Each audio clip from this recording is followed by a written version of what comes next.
his mind.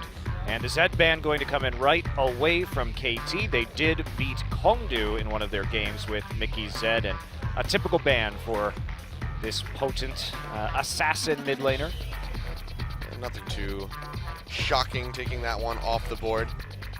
Mickey, unfortunately, last time we saw him, wasn't able to beat SKT again.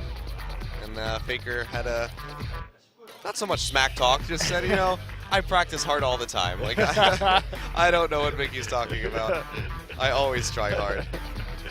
Didn't need to tell Mickey to try hard. Yeah. He's Faker. Well, LeBlanc going to be the next ban. They're really targeting Mickey's champion pool here. And that means Score is probably going to get his hands on Graves or Kindred, which is fine. He'll be happy with either of those, but I'd be really surprised if we didn't see a first-round draft of the Gragas from the Afreeca Freecs. No Corki for Fly. Now, giving over the Poppy is extremely dangerous, especially if you don't ban the Zillion, because KT will play that super dive composition. Yep. They played the Vayne Zillion Poppy combination against Longzhu, and they absolutely wrecked Longzhu with it. The game score ended 14-0 in terms of kills. So you do just want to remove that right away, and it is time to ban out Mickey, apparently. Lulu's still up, though, which he played in his last couple of games. Yeah, we could see that one make a return. But the Varus, and you know, one of those other champions that has just been really coming back in a heavy way. We saw Edge pulling that out earlier on just a couple weeks ago, and that started drawing bans because he had a great performance.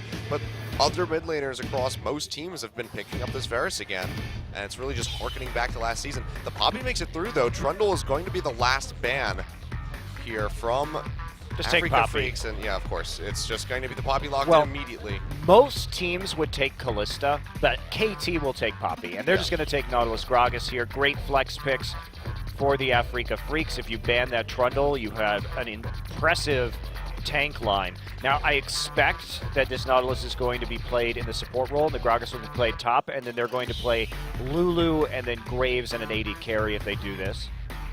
Or Lulu and Kindred in an AD carry. Could be. To lock this in, though, this does just pass the Kalista back over to KT if they want to draft that. That's what they're deciding right now, is whether they want that to happen or not. Because they could just snatch up the Kalista and maybe go for something like an Alistar, which is also potentially making it through the first pass here from Afreeca. So you could have that Kalista Alistar bot lane, maybe a Kalista Braum, but you know, very consistent duos. I like what they're doing, though. I think taking the Nautilus Gragas, take the 2 flex picks here. That way you can hide your draft from KT. Ooh, interesting. Very early Azir for Fly. Very early Azir. So just going to go ahead and get snatched up blind here for Fly. So a lot of confidence. I mean, pretty safe blind pick, especially when you've already banned the Zed. Like, true. Very true. It's fine. Harder to deal with them.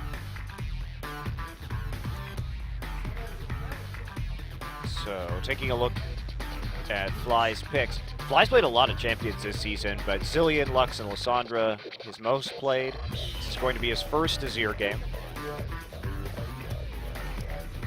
See the hover over the Bard Lucian potentially for the bot side, which would mean that this is a top lane Nautilus or mid lane Nautilus.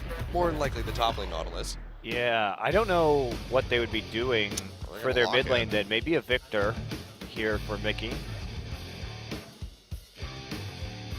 Could be.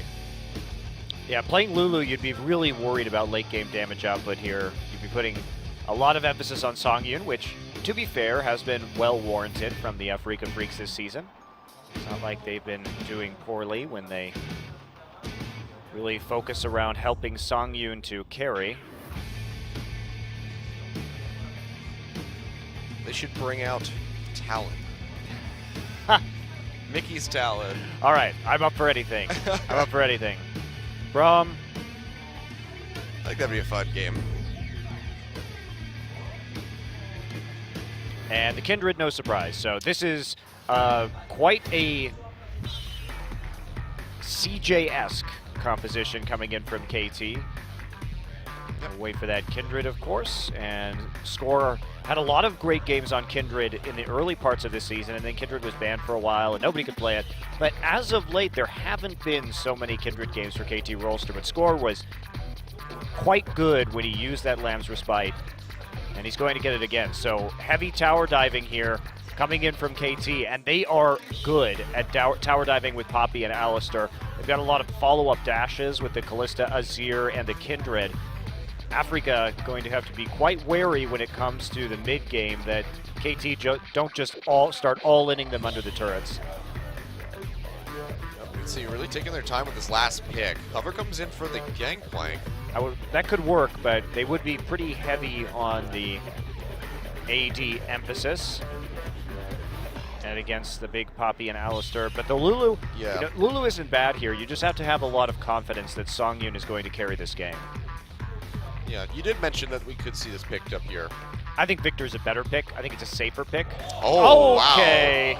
Wow. He's been hovering over this all season, and I actually thought it was a good pick when they played last week. They had a Braum Yasuo that they could have run against a poke composition, and that actually would have been quite good. I don't know that much about the Yasuo-Azir matchup.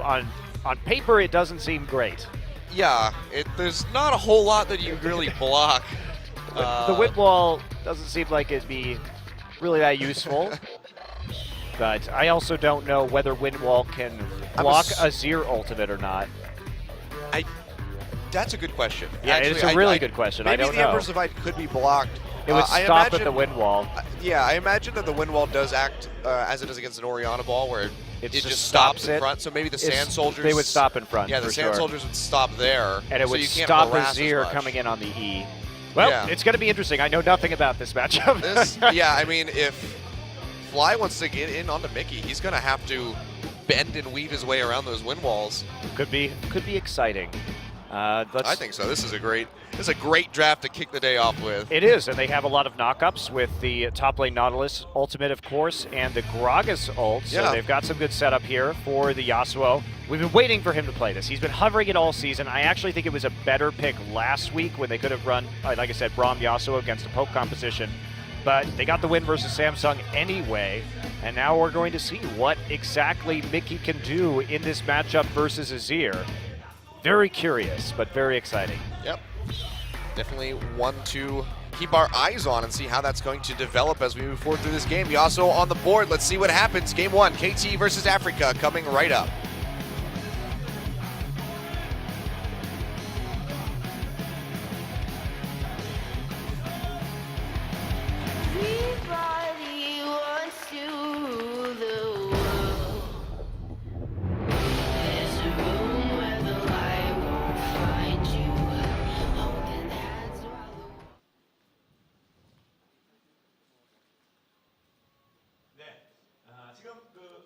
Alrighty, here we go.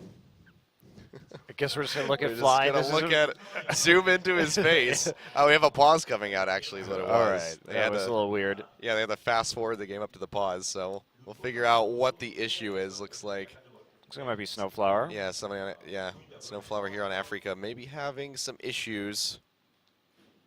Looked like he connected all right, so I don't know if it's maybe a mouse or keyboard type issue. Someday is eager to terrorize his opponents with Poppy. And man, this guy's had some fantastic games on Poppy. My favorite game was still the one where in the first 10 minutes, he ended 2-0-2, and he had killed the enemy jungler, the mid laner, and the bottom lane, and just like left lane, and just left the other top laner up there. Just killed everybody else on the map. It was pretty fun to watch. Looks like Snowflower is going to be backing out of the game. Getting reconnected here. Yeah, so maybe just a couple issues here for the guys. Gonna get that squared away and get straight back into this one, but let's go ahead and talk about this bot lane here, because we do have the Kalista. We saw it hovered for the first pick, didn't come in immediately. They got it anyway. You get the Kalista, Alistar bot lane. Really desirable champions in both regards. Most of the time we see this snatched up in the first rotation on either side.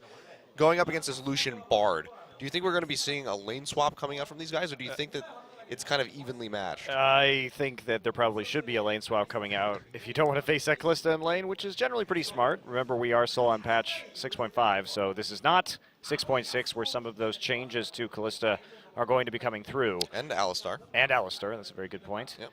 So, not going to have it. It's a Rolster with a Baron, nice. Yeah. It's that or a very long Cogmaw. long cog. It kind of looks like the same. They kind of look the same. They do. Well, I guess they're both supposed to be void monsters or something like that. I'll score. Tired of this pause. I'm tired of this pause too. I just want to see Yasuo, especially with KT. Yeah. They've opted, of course, to run double exhaust, which you would expect against a Yasuo. And so what is Mickey going to be able to do with this champion? We know how good he is mechanically on some of these other assassin-style picks. And I don't know what Yasuo skin that is because I haven't seen it before. That's a good question. Is there chroma Yasuo skins? Is that like a blood Or moon? maybe a blood moon? I think it's a blood moon Yasuo. Maybe there's a blood moon Yasuo that I missed. I don't know. I need to go back. I need to look at all of the skins on my account now that I own literally every skin in League of Legends. Special shout out to Riot Games, right? Yeah, thank you very much. Yeah, it is a blood moon. I can see like the mask that he's got going on there. But yeah, because I was always missing the PAX TF skin, and now it's like, oh, I have this now. You just made everybody jealous. Yeah, I had the Sivir one. I got that one fair and square as well as Jax, but TF was the one that evaded me. Well, that one's from like 2010 or something. Yeah, the very beginning of the game, their first couple of years at PAX. So it's nice to have those. But Mickey looking like he's just going to go for some early aggression here. Yeah, he's taking grasp of the end. Dash through. Ooh, really nice bait here by Hachani. He starts with the pulverize. Snowflower going to take a bit of damage. Arrow dashing forward, but he's going to get stunned up. Yeah, that Thunderlords from the Bard doing quite a bit early on. Interesting that Mickey is taking grasp of the Undying here, looking for that sustain in lane versus the Sand Soldiers. So I was curious which Keystone Mastery he is going to be running, and that is it. Oh, here we go, though. Score fading in onto Wow, Lero. We this looks saw familiar. something really similar yesterday. He's going to come straight out of the bush and should be able to shove him off with this red buff. So Yeah. it won't result in a first blood on the Gragas this time. I guess it's because it's not Peanut playing.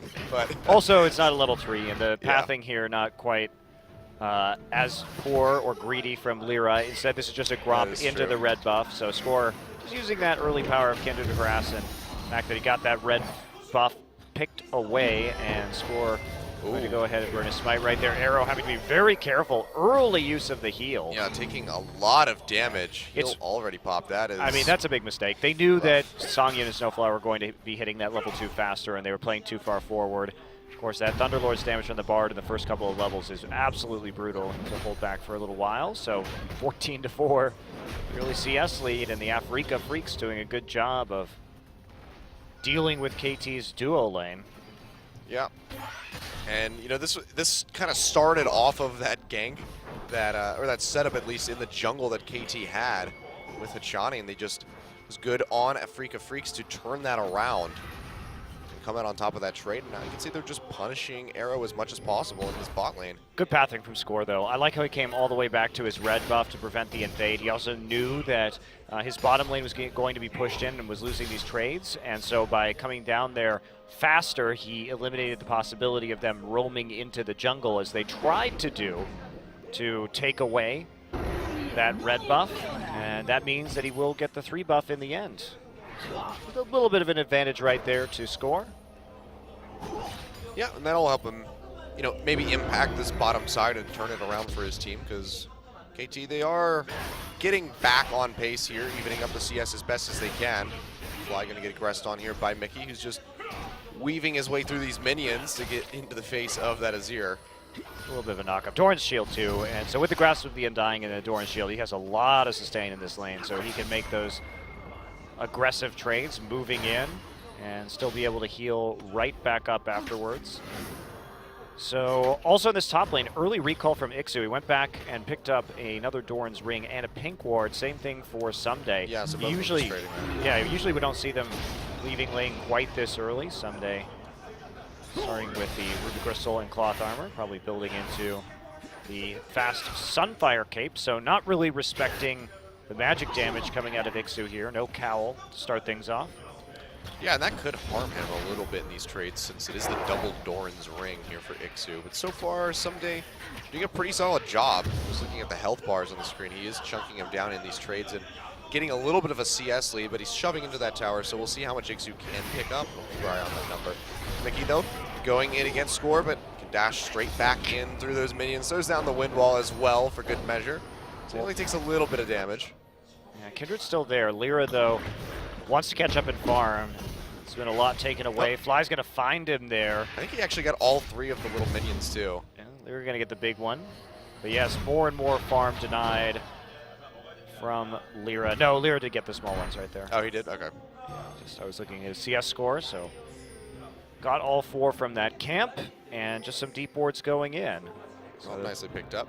Trying to get the bot lane dominance really rolling here.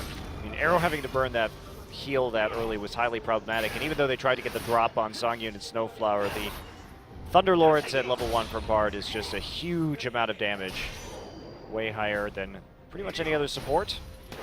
Yeah, and Snowflower's been landing those stuns so far from what we've seen, the Cosmic Bindings, just constantly connecting onto both Arrow and Hachani, so it makes for really easy trades with the Piercing Light from the Lucian.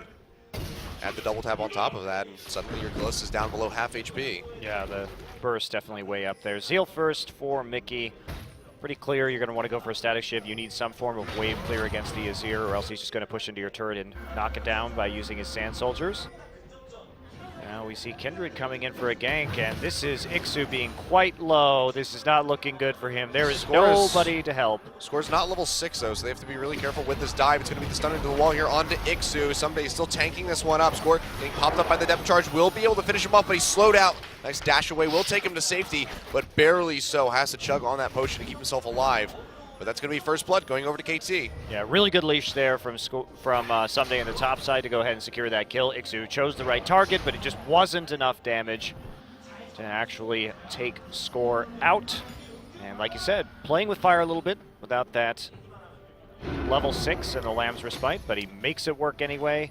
Lyra going to respond just with some tower damage, trying to magnify the advantage to the edge that they have already in the pressure on this bottom side, but they're not going to get a whole lot for it. Yeah, not really. You can see though both the mid and bot lanes for KT are struggling a little bit here. Similar CS leads for the side of Afreeca in those roles. But top lane really making up for pretty much both of them with a near 20 CS lead for Someday, plus that assist gold that he has coming in. And Score, we can see Double Dagger already picked up. He's going to be having that Devourer and getting that stacked up very soon. Someday here, again, just going through with his completion of the Sunfire. He wants to push, he wants to put on the pressure, and Ixu still has his flash. Oh, nice deny on that dredge line, keeping him here. Forces out the flash, they flash in as well, dash him and charge him away from the tower, and he goes down yet again. Great revisit there by Score, finds another kill. And gets the flash too, so everything going well. Nice ult from Bard. That's gonna be the ultimate from Bard, locking both Hachani and Arrow, but Arrow fortunately did make it far enough back that he was not going to have too much follow-up onto him. Score having to dash away from Lyra though, trying to get into the welcoming arms of Someday so that he can remain safe. Lyra's still on the chase. It's gonna be Mickey roaming up as well. We'll see if Afreeca want to go for this one. Ixu's there. That's gonna be the knock-up with the cask. Ultimate from Mickey, who has to dash out as Fly has just arrived, but Score is still going to find the kill on the backside of that one onto Lyra, who goes down. Mickey waiting over the wall. Don't think he wants to go back in on this one. Ixu taking a lot of damage. Flash is down. Gets the dredge line over to the tower. That should be enough to keep him alive. Someday still playing forward. Throws out the shield. Almost gets the kill. Mickey dashes so far forward. Almost goes down for it. Looks like he will. Fly with the last auto attack takes him in. A nice dredge line from Ixu will equalize this kill. Score goes in. He goes down as Snowflower has roamed all the way to the top side. And overall, it's going to be a 3 for 3. Well, that was a little sloppy, but very sloppy. Indeed. They did actually make some interesting plays right there, especially Fly. Now watch what he does. Score first off, so he gets the Lamb's Respite down. Now watch Fly. He's going to come over the wall, and great ult to keep Lyra out of the Lamb's Respite heal and make sure they can follow it up. Then they're going to try, get some more damage down to Ixu. Score attempting to get away from these damaging Krugs. Ixu gets over, down underneath the turret, and Mickey's going to try and turn this around. Someday takes a little bit too much turret damage. They drop the exhaust onto Mickey, and then they get greedy. Fly coming in. Someday, though, is going to, I'm not even sure how he died. I think he just died. He kills him with a depth charge. Was it the depth charge that actually killed him? Yeah, I think he kills him with a depth charge as he gets the dragon on Fly. Gotcha. The turret shots finish him off. And then Score just dives deep, and they all go down. Mickey, though, getting engaged on this mid side. 3 members of KT here to follow up. He's trying to dash through him, but he cannot make it out. How did It's going to be Mickey? Fly picking up the kill. How did Mickey dash through the Poppy W? That is a good question. Because he definitely was inside the circle of the Steadfast presence when he was dashing. Hidden feature. Maybe. That's what it looked like to me, at Riot least. did not prepare for the Yasuo Poppy matchup. Perhaps not. In games. Perhaps not. But, I mean, okay, so to talk about Sunday's build just a little bit, he is pretty far up when it comes to gold right now. Score is really far ahead of Lyra, and he's having another great game on this Kindred, which we've come to expect from him. But when we look at the damage that's coming out of Afreeca, if Someday wants to roam on the map early and translate this advantage to other lanes, go ahead and use that teleport perhaps when it comes up again. The overwhelming amount of damage from Afreeca is going to be attack damage, and that means that, of course, armor itemization is going to be quite effective in this particular game, and that's the downside of picking this Yasuo instead of, say, that Victor in the mid lane, is that you're not going to have much of a late game against what KT is bringing to bear, especially with the Lamb's Respite. You're not going to be able to execute somebody or burst them down really with the Yasuo, and then once the Zhonya's Hourglass comes in onto the Azir, it's not really anything. He doesn't really have anybody to attack at that point. And Arrow can even, in this game, he can build the Sterix. That'd be fine. Ajani with the roam over to this Dragon Pit. Lyra taking a lot of damage, has to body slam away to try and get the safety. Ajani throws up the ultimate, gonna try to re-engage. Fly throws in the Sand Soldiers, takes down the Gragas. Dragon is gonna reset, Score coming around the sidelines. Might be able to collapse onto this tower here. There's no TP available for Someday. He's hovering around in that mid lane. Mickey, though, gets jumped on. The exhaust comes across on the Score, but it doesn't even matter because Fly and Hachani are there to follow up, and they find another kill. 8-3. KT taking a very strong lead in this game. Just a bloodbath. This game, 11 minutes, 11 kills. They're finally going to go over and get a Dragon, but KT is just constantly contesting all of these objectives, trying to dive under turrets when they have an advantage, and try and taking up the enemy red buff and invade in that top side, and it's really paid off. Score and Fly have been there every time and have been doing a lot of work. Yep. Xu trying to trade some damage on Someday. He'll play a decent bit down, but still pretty safe. And look at that CS lead that Someday's accrued for himself. 30 CS up over top of this Nautilus.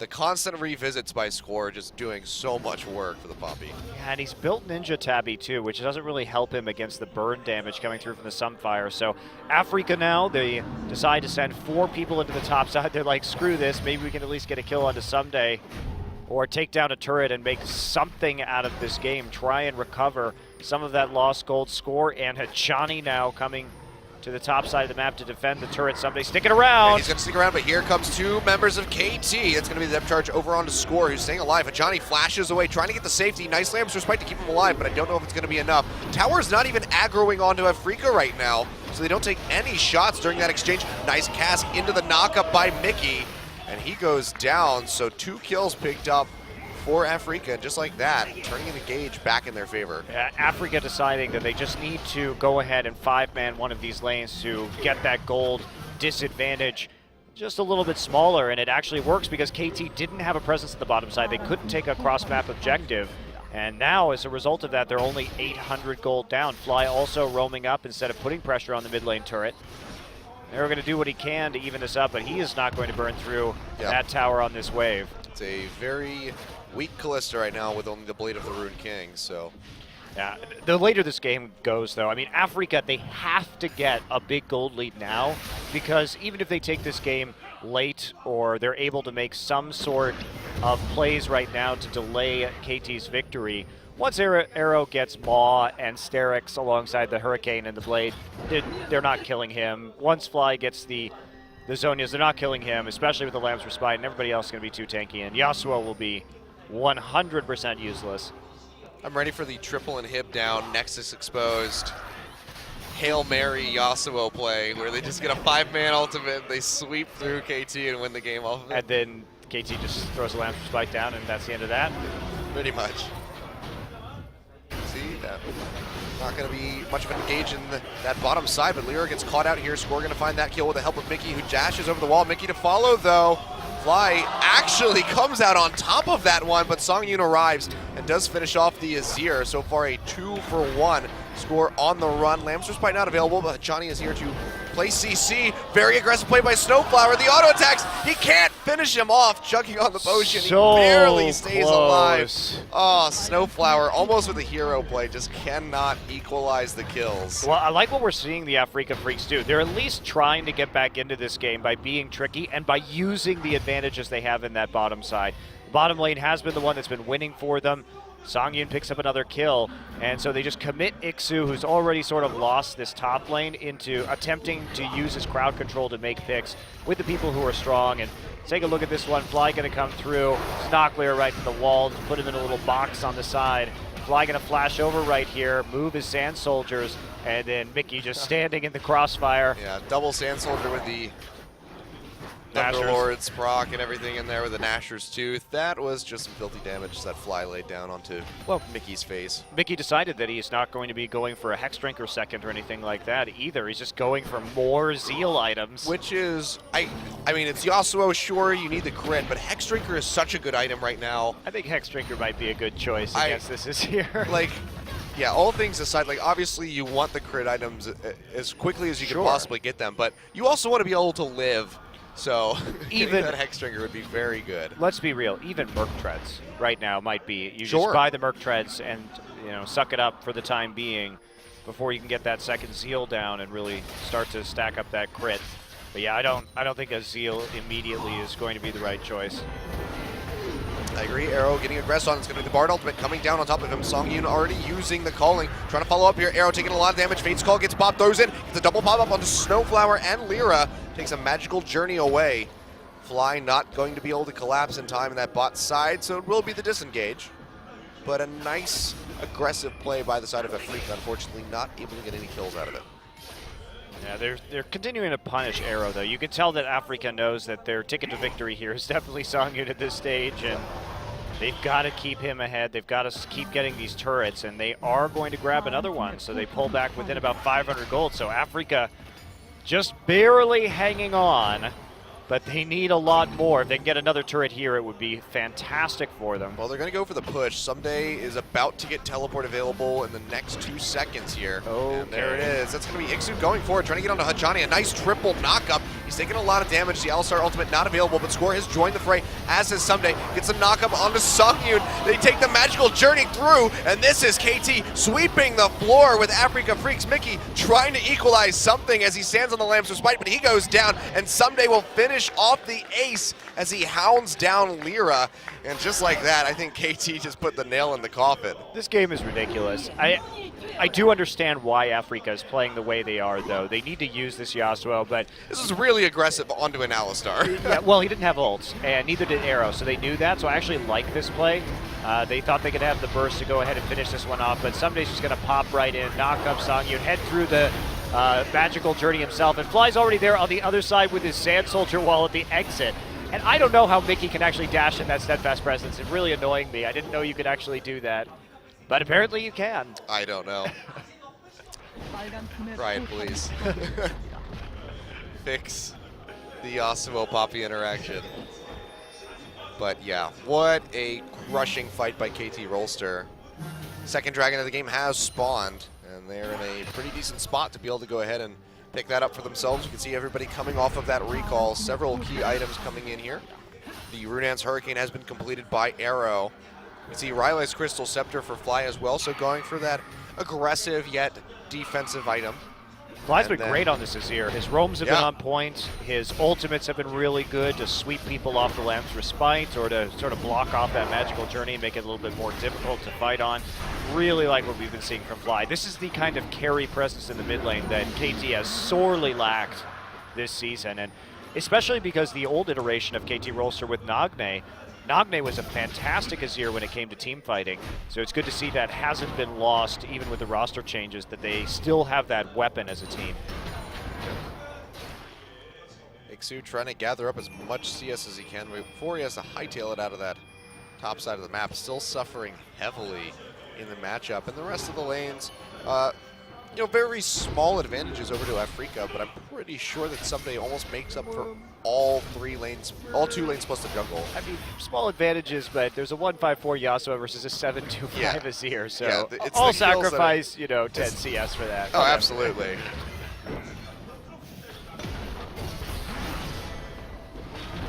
Johnny goes in, gets a pop-up on the Snowflower. Someday waiting in the wings here in the river, but don't think he's going to be able to find the flank that he's looking for. Indeed not.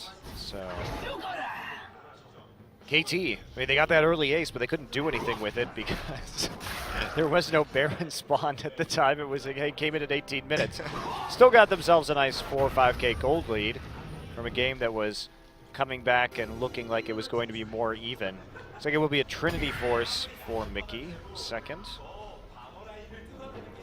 Interesting. So still just completely ignoring the possibility of the Hex Drinker, which has already been picked up by Score. So even with the very limited magic damage that's on the side of Afreeca, showing respect there and picking an item up. I mean, the Maul of Malmortius in any sense is a very good item, and good point. He's already sated. Yeah, he's already sated. He actually has been for a couple minutes now, and with the kind of kill score that he's been able to just put together and kept up his farm at the same time, he's going to be quite dangerous. I do like the fact that he's going into Asterix Gauge next. I hope we see that from Arrow too.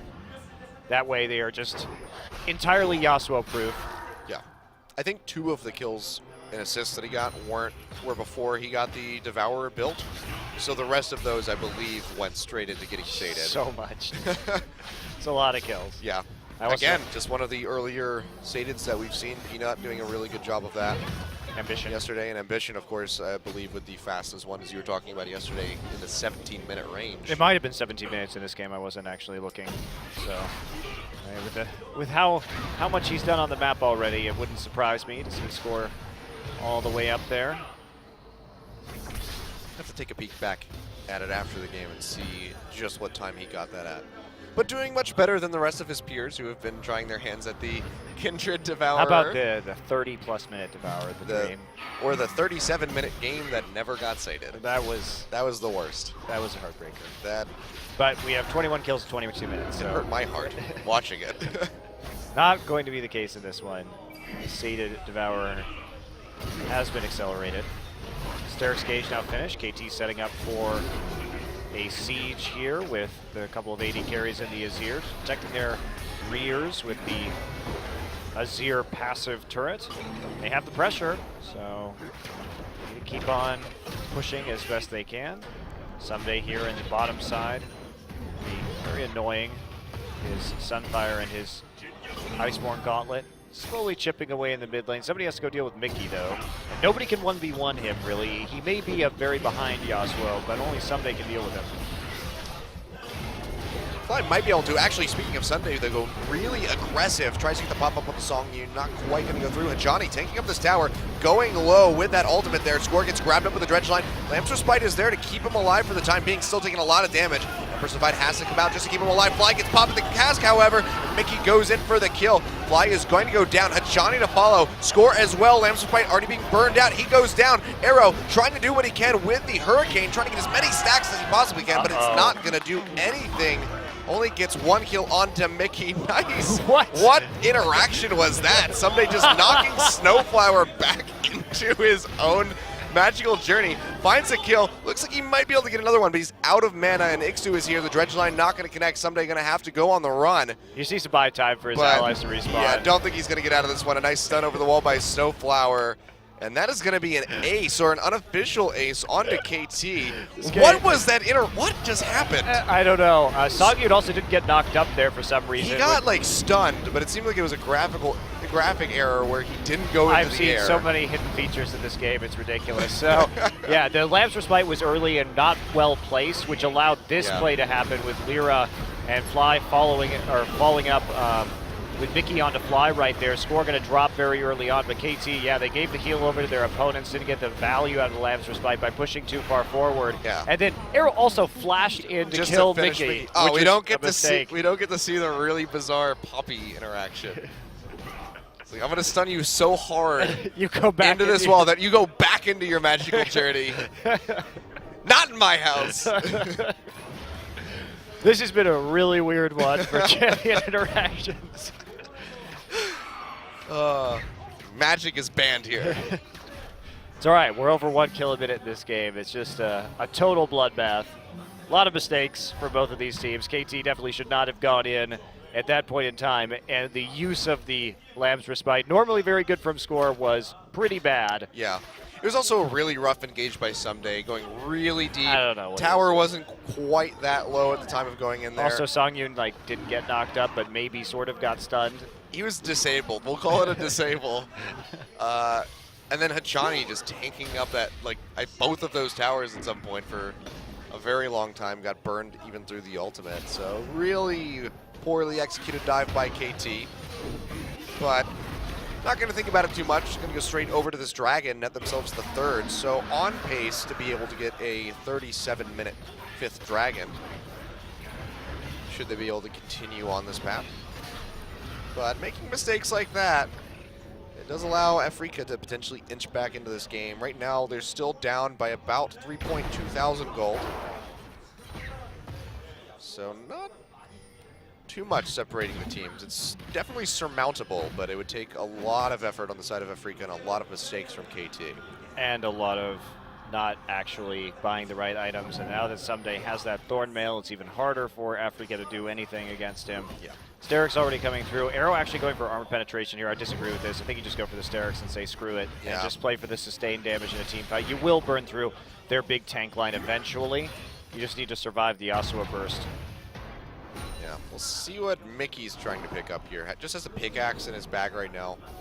Could be going for a Last Whisper as well to try to get through Hachani and Someday, but who knows? I'm not too sure how I feel about this build on this Yasuo so far.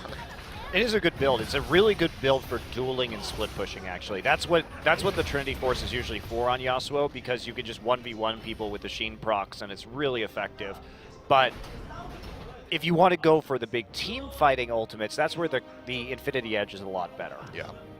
That's the big AoE team fighting Yasuo build, but instead they're going to say, okay, who can deal with this Yasuo? Unfortunately, if you start to fall that far behind on Yasuo, I don't think you go for the Trinity Force, and you don't try and go for these side lane duels, even if you're confident you can win, because Someday has to match with Ixu due to the fact that those are the two players with teleport.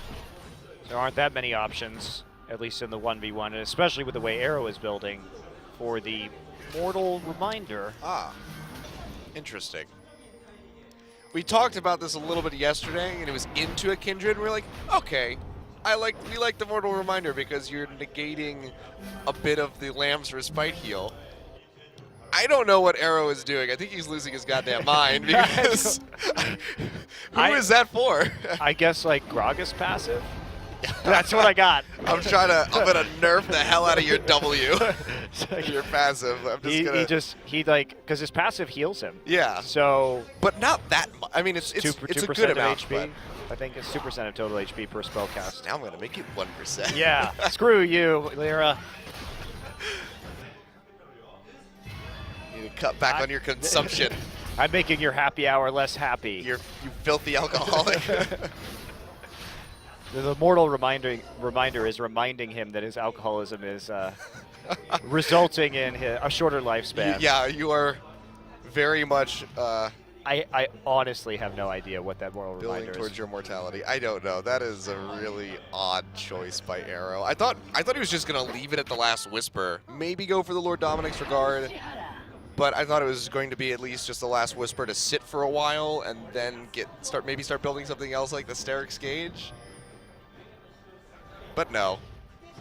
Arrow just especially against surprising us in all the worst ways. Top Nautilus and Gragas, you would think that you would want the additional damage against tanks. That's what I'm saying. I thought for sure Lord Dominic's Regards when that item was completed. I have no explanation for this. It wasn't to be so. I have no explanation for most of this game, Achillea, so I'm just going to roll with it. Arrow's like, you know what? This Mortal Reminder will not be the weirdest thing that we've seen in this game so far. That's very true. So why not? I'll just build it. Maybe it's another hidden feature, and it actually is a Lord Dominic's Regard that's bugged out the icon. Who knows? Who knows? Maybe he clicked on the wrong item. Could be. And then didn't realize it until after he left base and couldn't get a refund. Just pull a Kramer. Just sell it. Just buy whatever you want. Get a rapid fire cannon. How about a Steric's Gauge? I think that'd be a great item. No, that would definitely be the item to get. Please do not get a rapid fire cannon on Callisto. Just clearing war is not actually going to be starting up this Baron. They have total vision control, though, and they're going to lose that Azir passive in the mid lane. They're not actually contesting these wards that Afreeca are getting into the Baron pit. Trying to bait him into that brush, but I don't know if Afreeca is that stupid. I don't think they are. To just walk into there. Zhonya's Hourglass now done for Fly. So at least Fly knows how to build. Against the Yasuo, Nashor's into Rylai's into Zhonya's. This is what you want against Yasuo Burst. Yeah. So apparently if you're going to just face check a brush, the champion you do it on is Gragas. We saw Bubbling do that against Jin Air. Yeah. And it was great. Or any champion if you're Hajani. Basically, yeah. That basically cost CJ the entire set in that match against Jin Air. That was quite a sad face check. Didn't roll the barrel, didn't use the Scrying Orb. I guess Just nobody wants to stop Sunday from taking this turret. Yep, Sunday, of course, going to be able to make pretty quick work of those turrets because he does have the Iceborne Gauntlet, so Sheen proc. Going to do quite well for Hoppy to be able to work through those turrets, and the tier 2 does go down. Such a fast Baron. Yeah, we can see, I mean, it's a Azir Callista with a Devourer Kindred on top of that. Johnny goes over the wall, trying to get a pick. Keep Lyra out of the pit as well. Yeah, just flashing over to secure it, make sure that there isn't going to be any steal. Probably not necessary with Callista. Normally you would have to make that play. Yeah. You don't really have to make that play when you have Callista. Both parties have to royally screw up. Yeah, your jungler and your Callista. And at that point, you deserve to lose the Baron. So. Yeah. 40% of your team has to just go completely brain dead for a second. But yes, that was a great Baron from KT. Oh, Lyra sitting in the brush. Chani just going to walk straight in, goes in, gets a nice double pop-up on the Songyun on that backside. Mickey going really deep, though. Going to get burned out immediately. Score, finding that kill. Arrow getting aggressed on his Lyra is in that backside, but there's nothing he can do to follow up as Fly confirms that one. Magical Journey comes out. Someday following through, and that's going to be a kill onto Songyun as Someday finishes him off, and now just Snowflower, the only one left, goes down as well. That's an ace. That could just be the majority of the base going over here to KT. Not sure if they're going to be able to finish the game. They do have 30 seconds at least on Mickey. I think they can finish this game, and Johnny's going to go ahead and take up this turret. They really want to push as far as they can. Yeah, this is going to be the game. Yeah. They have enough time. Yeah, and the Baron empowered minions, of course. I'm usually so prone to saying, like, oh, that's the game, and then it's not, so I'm being much more cautious. But it actually will be game 1, going over to KT. 32.5 minutes. And yes, more kills than minutes. This is so rare in Korea. Yeah. You know what? It's because we didn't have one of those filthy lane swaps, Monte Cristo. You're right. That led to the bloodthirsty game. No, it was the play of the Afreeca Freecs that were constantly trying to make something out of losing that early game, which I don't blame them for. They knew that they had to continue pressuring and they had to keep getting kills if they were actually going to be competitive. KT eventually fights them off, gets the better of those team fights, and it results in a bloody massacre, 33 kills in 32 minutes and 48 seconds. Yep. Really crazy games back and forth there. And look at that damage. Fly was great on that Azir. Yeah, that Azir really worked out well for KT. And the Yasuo not doing a whole lot. The least amount of damage on his team. He did less damage than Bard. Bard did almost twice as much damage as Yasuo. That was pretty bad, and that's one of the reasons why Yasuo isn't seen. You can get that exhaust on him and then just CC him and kill him immediately after he comes out of his ultimate. Still a solid split pusher, but doesn't offer too much more than that. Just an experimental pick, I suppose, from the side of Afreeca and Mickey. Well, they've been threatening it all season. I would have actually liked the Yasuo last week, again, with a Braum and against a poke composition that is going to have that squishy backline. This was not the composition to run it against, though. Yeah, definitely not. KT looking really strong after the first few minutes in that game. Looked like, you know, of course, we've been seeing a lot of those games. We saw that all yesterday. It looked like the other team might be able to win, and then they just kind of come back and stomp it out. That happened for KT, who looked very, very strong in that first game. And I'm probably going to be looking to close out a 2-0 over Afreeca. We'll see. Maybe Afreeca has something else up their sleeve. They've certainly made it a lot of 3-game series against top teams in this league, and they have a chance to do it again. Yep. So we'll see if the gatekeepers can do some gatekeeping when we come back. Game 2 coming up in just a few minutes.